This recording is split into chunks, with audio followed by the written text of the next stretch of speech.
दोस्तों आज का सेशन एंड होते होते आपको ये चीज समझ में आ जाएगी कि ये सारी फसाद की जड़ अमेरिका है। अगर मान लीजिए कि मैं आपके घर में हथियार रखना शुरू कर दूं तो एक ना एक दिन आप उसका काम में इस्तेमाल जरूर करेंगे। ऐसा ही रिसेंटली हुआ है यूएई के साथ में। यूएई और ईरान के बीच में कॉन्फ्लिक्ट और ज्यादा एग्रेसिव तरीके से आगे बढ़ चुका है और यूएई ने यह कह दिया है कि हम ईरान के साथ में जितने भी इकोनॉमिक डील्स हमारी हुई हैं उनको हम लोग सस्पेंड कर रहे हैं, कोई डील हमारी नहीं होगी। यहां तक कि जो फॉरेन एक्सचेंज है, इकोनॉमिक एक्सचेंज है, ट्रेड्स हैं, उनको सबको हम लोग सस्पेंड करते हैं।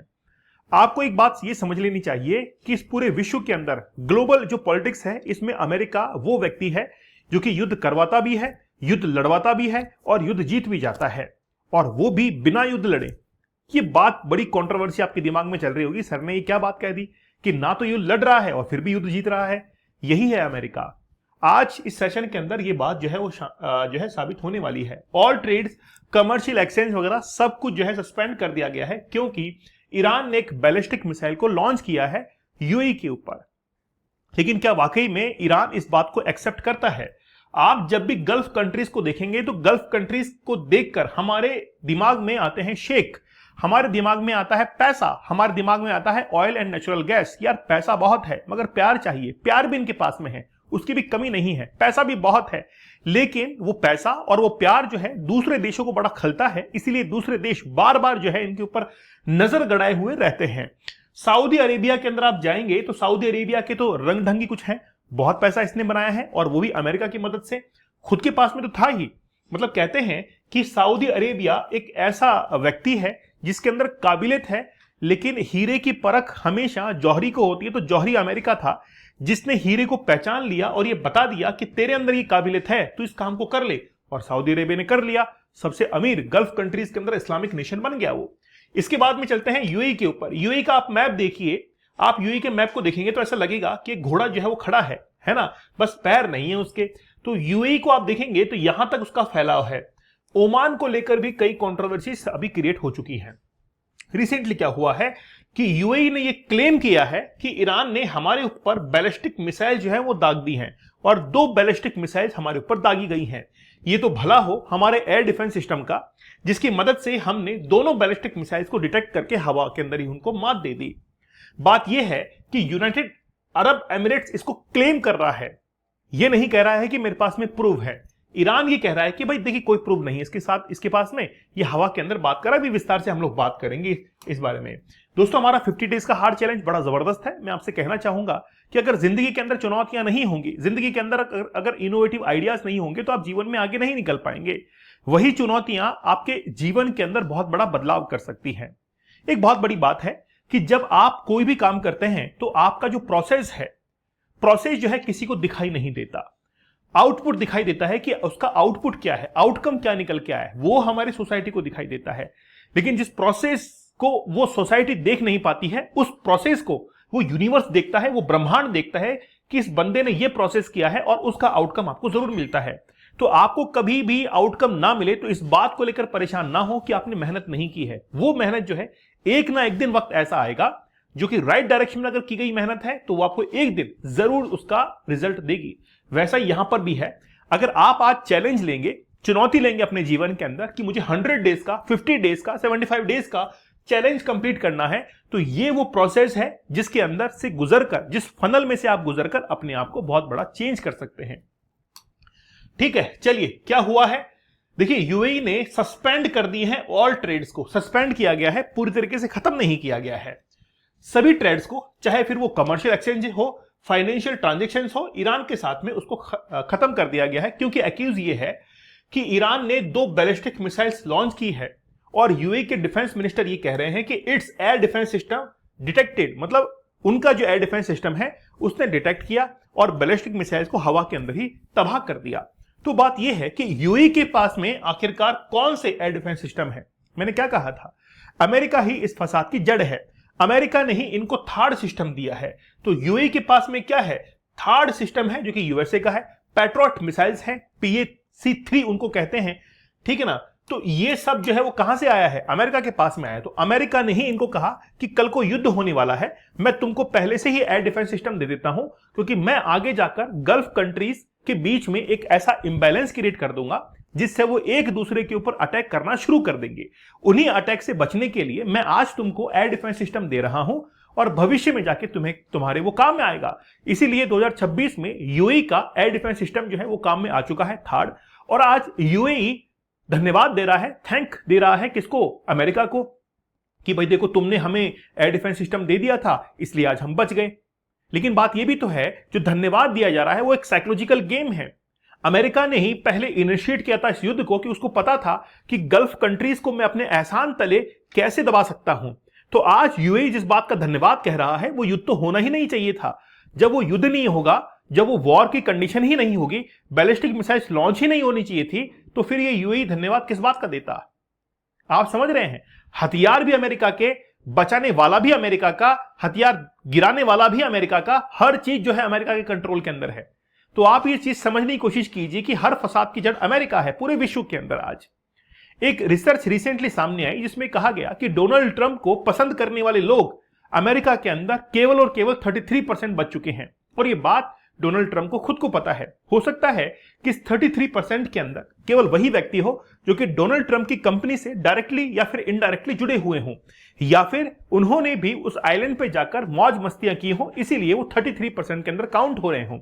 इसके अलावा डोनाल्ड ट्रंप को पसंद करने वाला अमेरिका के अंदर ऐसा कोई भी व्यक्ति नहीं बचा है। और डोनाल्ड ट्रंप को यह भी पता है कि मुझे अगर अपने जमाई की जिंदगी को सेट करना है तो मेरा तो ये सेकंड टेन्योर है, दूसरी 2 बार ही राष्ट्रपति बनूंगा, लेकिन इस बहाने जो है हमारे जो जमाई राजा हैं उनकी जिंदगी सेट हो जाएगी, उनके पास में मिनिस्ट्री पहुंच जाएगी और पैसा बहुत अर्न कर लेंगे। यही तो उनका टारगेट था। एक बिजनेसमैन यही तो सोचता है। ओके ठीक है, तो अमेरिका ने एयर डिफेंस सिस्टम दिए। यूएई और ईरान के बीच में जॉइंट इकोनॉमिक इनिशिएटिव्स हुए हैं जो कि 2024 से शुरू हुआ। First session of their joint economic committee JEC को बहुत डिकेड्स के बाद में एक बनाया गया था। उसमें यह कहा गया कि वो काम करेंगे टूरिज्म के ऊपर, ट्रांसपोर्ट के ऊपर, एंटरप्रेन्योरशिप के ऊपर, रिन्यूएबल एनर्जी के ऊपर, लॉजिस्टिक्स के ऊपर, एग्रीकल्चर एंड एसएमईज जो स्मॉल इंडस्ट्रीज हैं उनके ऊपर वो काम करेंगे। साथ ही के अंदर एक जॉइंट टास्क फोर्स बना दिया गया कि जो भी ट्रेड हो रहा है इस ट्रेड का वो ध्यान रखेंगे कि वाकई में ये ट्रेड जो है बढ़ाने की जरूरत है, कम करने की जरूरत है या फिर बैलेंस करने की जरूरत है। इसी ट्रेड को रिसेंटली क्या कर दिया गया है, सस्पेंड कर दिया गया है कि हम ईरान के साथ में कोई भी ट्रेड नहीं रखना चाहेंगे। बात करते हैं ईरान की। ईरान कहता है हमने तो कोई अटैक किया ही नहीं है। एक बात ये बात समझ लीजिए, ये आज की कड़वी सच्चाई है। मुझे ऐसा लगता है पर्सनली कि यूएसए ने यूएई के ऊपर एक प्रेशर क्रिएट किया है कि तुम झूठ बोलो और ये कहो कि ईरान ने हमारे ऊपर अटैक किया है। ईरान कह रहा है कि भाई हमने अटैक नहीं किया है, हम कंप्लीटली इस चीज को डिनाई करते हैं। हमने जब जब अटैक किया, चाहे जॉर्डन के ऊपर किया, कतर के ऊपर किया, हमने पब्लिकली जो इस चीज को अनाउंस किया है कि हमने किया है। तो हम लोग 2 बैलिस्टिक मिसाइल्स को लेकर झूठ क्यों बोलेंगे। तो यहां पर बाजी पलट जाती है, सिक्के का दूसरा पहलू आ जाता है। अमेरिका के कहने पर हो सकता है कि यूएई ने दबाव के चलते ये कहा हो कि ईरान ने हमारे ऊपर 2 बैलिस्टिक मिसाइल्स दाग दी हैं, इसीलिए हम लोग इकोनॉमिक रिलेशन जो है खराब उसके साथ में खत्म करते हैं, ताकि ईरान जो है वो एक इकोनॉमिक ट्रैप के अंदर, इकोनॉमिक प्रेशर में फंसने की कोशिश कर दे। तो कुल मिलाकर अमेरिका की ही चालें हैं और अमेरिका के ही शतरंज का खेल है, अमेरिका के ही नियम है और अमेरिका ही इस खेल को जीतने वाला है। ये बात जो है गल्फ कंट्रीज को जितना जल्दी हो सके वो समझ लेनी चाहिए, क्योंकि ईरान डिनाई क्यों करेगा, क्या ही इसको प्रॉब्लम है। जब इतनी मिसाइल्स दाग दी हैं तो 2 मिसाइल का और क्लेम ले लेगा वो। जब मान लीजिए कि किसी व्यक्ति ने 5 मर्डर कर दिए हैं, 1 मर्डर और कर देगा, क्या ही फर्क पड़ेगा उसके अंदर। तो यहां पर भी वैसा ही है कि अगर मान लीजिए कि इतने सारा सब कुछ बैलिस्टिक मिसाइल दाग दी हैं, लोग मारे गए हैं, तो 1 मिसाइल और सही। तो ईरान इस बात को जो है क्यों एक्सेप्ट नहीं कर रहा, उसने डिनाई कर दिया। बात कुल मिलाकर स्ट्रेट ऑफ हार्मुज की है कि स्ट्रेट ऑफ हार्मुज जो है वो टेंशन का कारण बन चुका है। रिसेंटली अमेरिका ने क्या कहा कि अमेरिकन टेरिटरी के अंदर स्ट्रेट ऑफ हार्मुज को हम लोग काउंट करते हैं और आगे आने वाले समय के अंदर हम लोग अमेरिका के अधिकार क्षेत्र में ही स्ट्रेट ऑफ हार्मुज को दिखाएंगे कि हमारा अधिकार स्ट्रेट ऑफ हार्मुज के ऊपर है। जैसे रिसेंटली अमेरिका ने वेनेजुएला के ऊपर पूरी तरीके से एनक्रोचमेंट कर लिया है, वहां पर कब्जा कर लिया है, चाहे फिर वो सभी बात मामलों को लेकर हो, चाहे फिर वो सोशल रिलेशंस हो, इकोनॉमिक रिलेशंस हो, यहां तक कि सोशली भी जो है उनको पूरी तरीके से कैप्चर कर दिया है। ठीक है, क्योंकि सोशल रिलेशंस का जो रास्ता है वो इकोनॉमिक रिलेशन से ही जाता है। है ना। आपके सामाजिक संबंध तब तक अच्छे होते हैं जब आपके जेब में पैसा होता है। किसी भी देश के साथ में, किसी भी देश का जो सोशल जो सिनेरियो है वो तभी अच्छा हो सकता है जब वहां के इकोनॉमिक सिनेरियोज अच्छे होंगे। इस बात को आपको सहमत होना पड़ेगा। तो Iran earlier this month of attacking ships operating by Abu Dhabi national oil company. ये पहली बार नहीं था, यूएई ने ये पहले भी कहा था कि ईरान ने स्ट्रेट ऑफ हार्मुज से गुजरने वाले कुछ शिप्स के ऊपर अटैक किया। इसके कारण भी जो है हम लोग काफी नाराज हैं। अब कुल मिलाकर बात यह है कि ट्रंप ने ओमान के ऊपर भी अपनी आंखें गड़ाना शुरू कर दिया है और ओमान भी पिछलग्गू बन चुका है। किसका? ट्रंप का। करे तो क्या करे आखिरकार, है ना। इसको कोई मरना तो है नहीं, ओमान को नक्शे से खत्म तो होना नहीं है, ये अपना प्रयास कर रहा है। तो ओमान जो है उसके ऊपर ये कहा गया कि भाई ओमान बीच में ना आए और ओमान जो है वो भी ईरान के ऊपर प्रेशर क्रिएट करे, वो भी ओमान जो है ईरान के साथ में अपने इकोनॉमिक जो रिलेशन है उसको सस्पेंड करे। तो ओमान के ऊपर तो वैसे ही प्रेशर क्रिएट हुआ पड़ा है, ये तो कुछ करने वाला ही नहीं है। तो ओमान जो है वो अब मतलब कुछ भी नहीं करेगा, है ना। ओमान तो पहले से ही अमेरिका की बात मान रहा है। ईरान ने क्या कहा है? स्टेट ऑफ हार्मुज जो है विल नॉट रीओपन यट। अभी हम लोग उसको ओपन नहीं करने वाले हैं, है ना। अभी हम लोग उसको ओपन नहीं करने वाले हैं क्योंकि ना तो कोई सीज फायर हुआ है, ना हमारे साथ में कोई एग्रीमेंट हुआ है, ना कोई एमओयू हुआ है, कुछ भी नहीं हुआ है। हम क्यों इसको रीओपन करेंगे? हम इसको रीओपन नहीं करने वाले। तो ईरान जस का तस है, वहीं का वहीं है, अमेरिका कुछ नहीं करने वाला है। रिसेंटली क्या हुआ कि मैं जब अमेरिका ने जापान के ऊपर न्यूक्लियर अटैक्स किए थे दोनों, 6 अगस्त को और 9 अगस्त को, उनके मैं कुछ डॉक्यूमेंट्रीज देख रहा था, कुछ न्यूज़पेपर में पढ़ रहा था।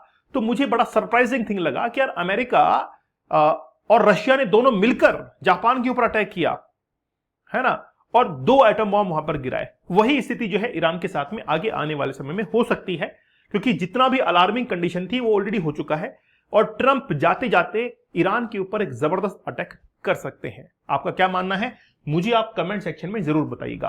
दोस्तों 50 डेज का हार्ड चैलेंज, 75 डेज का हार्ड चैलेंज, 100 डेज का हार्ड चैलेंज बड़ा जबरदस्त साबित हो रहा है। लोग इसको काफी पसंद कर रहे हैं। मुझे लगता है कि चैलेंज लेना वाकई में आज स्टूडेंट्स को या लोगों को बहुत अच्छा लग रहा है। आप भी इस रेस के अंदर शामिल हो जाइए, आप भी इस चैलेंज को एक्सेप्ट कीजिए और मुझे टेलीग्राम चैनल दीपक इंदौरा ऑफिशियल पर जरूर ज्वाइन कर लीजिएगा। तो मिलते हैं आप लोगों से नेक्स्ट सेशन के अंदर, तब तक धन्यवाद, थैंक यू, जय हिंद।